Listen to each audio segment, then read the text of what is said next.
Facebook প্ল্যাটফর্মে কাজ করতে এসে আমরা যে মারাত্মক ভুলের সম্মুখীন হচ্ছি সেটা হয়তোবা আমরা কখনো জানি না।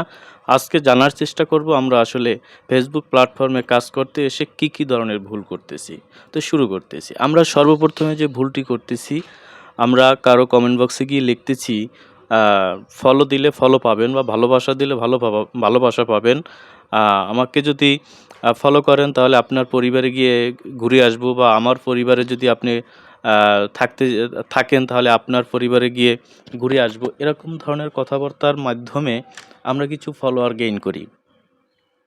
কিন্তু এই ফলোয়ারগুলো অর্গানিক ফলোয়ার না।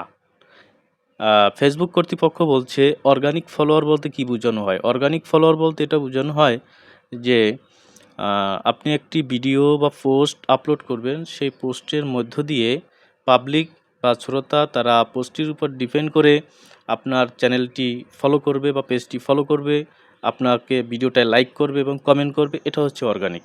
এই অর্গানিকের বাইরে যত সকল উপায় রয়েছে, সকল উপায়গুলোই হচ্ছে স্পাম। আর এই স্পাম করার কারণে কি সমস্যা হয়? ফেসবুকের রিচ কমে যায়, পেজের রিচ কমে যায়।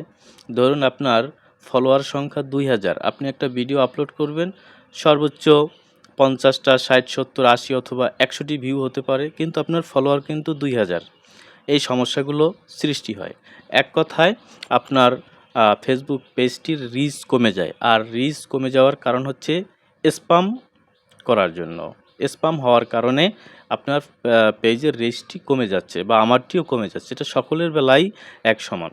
তো প্রাকৃতিক দৃশ্যটি দেখার সাথে সাথে আপনাদের সঙ্গে ফেসবুকের এই টিপসটি শেয়ার করলাম। তো আরও বিষয় হচ্ছে, আরও যে কিছু ভুল করি সেই ভুলগুলো হচ্ছে আমাদের নিজের ভিডিওগুলো আমরা নিজেরা দেখার জন্য চেষ্টা করি।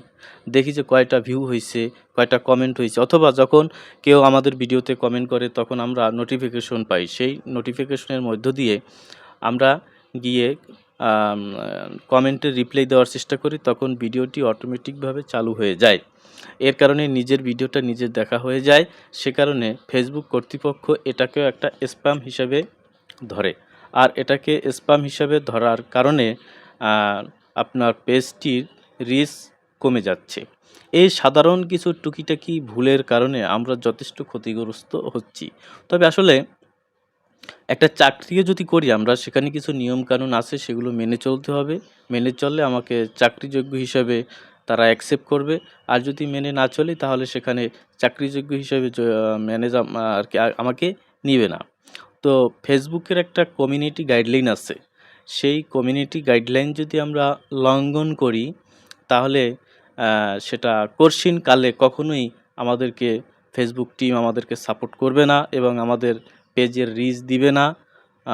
এটা হতে পারে না। সঠিক নিয়ম মেনে চললে সব কিছুই সম্ভব হবে ইনশাআল্লাহ।